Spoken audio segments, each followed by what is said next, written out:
여러분, 우리가 매일같이 밟고 서 있는 이 땅 있잖아요. 그냥 뭐 단단한 바위 덩어리라고만 생각하셨죠? 사실 그 아래에는요, 어마어마한 이야기가 숨어 있습니다. 오늘은 우리 발밑에서 수억 년 동안 잠들어 있던 이 바위들의 비밀스러운 삶, 그 이야기 속으로 한번 같이 들어가 보시죠. 이 모든 이야기의 시작은요, 아주 오래된 미스터리 하나에서 출발합니다. 옛날 기록 속에만 등장하던 바위 그 자체를 통째로 조각해서 만들었다는 전설 속의 도시.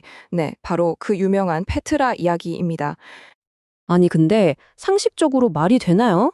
어떻게 절벽 하나를 통째로 깎아서 도시를 만들 수가 있었을까요? 이 기가 막힌 질문의 답을 찾으려면요. 우선 이 바위라는 게 대체 어떻게 태어나는지 그 근원부터 파고들어야 합니다. 자, 모든 암석 이야기의 제1장입니다. 바로 지구의 심장부에서 타져나온 뜨거운 불길, 즉 마그마와 용암으로부터 태어난 암석들에 대한 이야기부터 시작해 볼게요. 화성암, 말 그대로 불로 만들어진 돌이란 뜻이죠. 지구 깊은 곳에서 모든 걸 녹여버릴 만큼 뜨거운 액체가 식어서 굳어진, 그러니까 모든 암석의 시조라고 할 수 있어요. 우리 지구가 딛고 있는 땅의 가장 기본적인 재료가 바로 이 녀석들입니다. 근데 여기서 진짜 재밌는 게 뭐냐면요. 똑같은 마그마에서 태어났는데도 어디서 식었느냐에 따라서 완전히 다른 돌이 된다는 거예요. 땅속 아주 깊은 곳에서 정말 수만 년에 걸쳐 아주 천천히 식으면 결정이 큼직큼직하게 자라서 화강암 같은 심성암이 되고요. 반대로 화산이 뻥 하고 터져서 용암이 지표면으로 콸콸 흘러나와 순식간에 식어버리면 제주도에서 흔히 보는 현무암처럼 결정이 잘 보이지 않는 화산암이 되는 거죠. 1.6km. 이 숫자가 뭘 의미할까요? 바로 우리가 흔히 보는 단단한 화강암이 만들어지기 위한 최소 깊이입니다. 땅속으로 적어도 1.6km는 파고 들어가야 거기서부터 아주 서서히 식어야만 비로소 만들어질 수 있다는 거죠. 스케일이 정말 상상 초월이죠? 그리고 자연이란 건 참 완벽한 디자이너 같아요. 뜨거운 현무암 용암이 식으면서 부피가 줄어들 때 에너지를 가장 효율적으로 쓸 수 있는 이 완벽한 육각형 기둥 모양으로 쪼개지는 경우가 많거든요. 아일랜드에 있는 거인의 길이 바로 이 자연이 빚어낸 경이로운 예술 작품이죠. 자, 그럼 이렇게 불 속에서 태어난 단단한 암석들은 영원할까요? 천만에요. 비바람에 깎이고 부서져서 잘게 나뉜 조각들이 어딘가에 쌓여서 완전히 새로운 암석으로 다시 태어납니다. 퇴적암이 만들어지는 건 딱 3단계로 생각하면 쉬워요. 먼저 강물이나 바람을 타고 온 온갖 종류의 알갱이들이 층층이 쌓입니다. 이걸 퇴적이라고 하고요. 그 다음엔 위에서 계속 쌓이는 무게 때문에 아래층이 꾹 눌리면서 단단해지죠. 압축입니다. 마지막으로 물에 녹아있던 광물 성분이 알갱이들 틈새를 비집고 들어가 시멘트처럼 딱 붙여버리는 교결 과정을 거치면 비로소 하나의 돌이 완성되는 겁니다. 40%. 이게 뭐냐면요. 그냥 흩어져 있던 모래나 진흙이 압축되면서 단단한 돌이 될 때 부피가 줄어드는 비율이에요. 원래 크기의 거의 절반이 압력으로 꾹 눌려서 사라진다는 거죠. 얼마나 엄청난 힘이 가해지는지 짐작이 가시죠? 그리고 바로 이런 과정을 거쳐서 만들어지는 대표적인 돌이 하나 있습니다. 바로 사암, 이름 그대로 모래가 굳어져서 만들어진 암석이죠. 네, 드디어 미스터리가 풀리는 순간입니다. 우리가 맨 처음에 봤던 그 신비로운 도시 페트라, 바로 이 사암으로 된 절벽을 통째로 깎아서 만든 거였어요.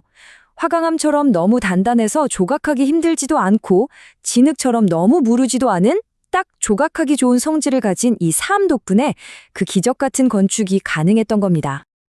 아, 근데 퇴적암이 꼭 돌멩이 조각으로만 만들어지는 건 아니에요. 석탄 같은 경우는 좀 특별하죠. 수억 년 전에 거대한 숲을 이루던 식물들이 죽어서 썩지 않고 그대로 땅에 묻힌 거예요.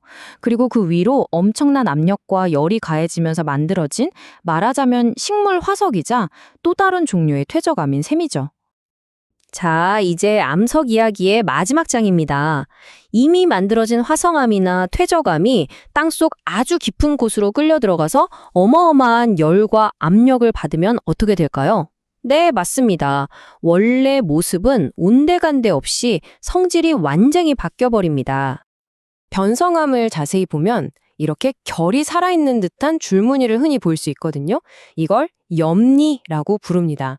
이게 왜 생기냐면 암석이 양쪽에서 어마어마한 힘으로 꾹 눌리니까 안에 있던 광물 알갱이들이 그 힘의 수직 방향으로 납작하게 다시 베어지는 거예요. 일종의 압력에 의한 줄세우기 같은 거죠. 그러니까 이 줄무늬는 그냥 예쁘러고 있는 무늬가 절대 아닙니다. 과학자들한테는 이 암석이 과거에 어느 방향에서 얼마나 강력한 힘을 받았는지 그 혹독했던 역사를 고스란히 읽어낼 수 있는 아주 중요한 단서가 되는 거죠. 이 변신 과정은 마치 게임 캐릭터가 레벨업하는 것 같아요. 예를 들어 진흙이 굳어서 된 쉐일이 1단계 압력을 받으면 지붕 기와로 쓰는 슬레이트로 변하고요. 여기서 압력을 더 받으면 반짝이는 운모가 보이는 편암으로, 그리고 마지막 최종 단계까지 가면 뚜렷한 줄무늬를 가진 편마암으로 진화하는 겁니다. 물론 모든 변성암에 줄무늬가 있는 건 아니에요. 조개 껍데기 같은 게 쌓여서 만들어진 석회암이 변하면 우리가 아는 아름다운 대리암이 되고요. 페트라를 만들었던 그 사암이 변하면 다이아몬드 다음으로 단단하다는 규암이 되죠. 이런 돌들은 특정 방향이 아니라 사방에서 균일한 압력을 받아서 알갱이들이 그냥 더 촘촘하게 뭉쳐진 경우라고 보시면 됩니다. 자, 지금까지 화성암, 퇴적암, 변성암 이 세 가지 암석을 각각 살펴봤는데요. 여기서 진짜 놀라운 사실을 이 셋이 전혀 별개의 존재가 아니라는 겁니다. 모두가 하나의 거대한 순환고리 안에서 서로 연결되어 있거든요. 이게 바로 암석의 순환이라는 겁니다. 불에서 태어난 화성암이 부서져서 퇴적암이 되고 그 퇴적암이 땅속 깊이 들어가 변성암으로 변했다가 더 깊은 곳에서 녹아버리면 다시 마그마가 돼서 새로운 화성암으로 태어나고 정말 시작도 끝도 없이 수억 년이라는 시간을 단위로 영원히 돌고 도는 거대한 사이클인 거죠. 결국 페트라의 사암이든 제주의 현무암이든 심지어 길가에 굴러다니는 작은 조약돌 하나까지도 이 거대한 순환의 한 순간을 우리에게 보여주는 살아있는 역사책인 셈입니다. 자, 이제 주변을 한번 둘러보세요. 지금 여러분의 발밑에 있는 그 돌은 과연 어떤 장대한 여정을 거쳐서 지금 바로 그 자리에 있게 된 걸까요?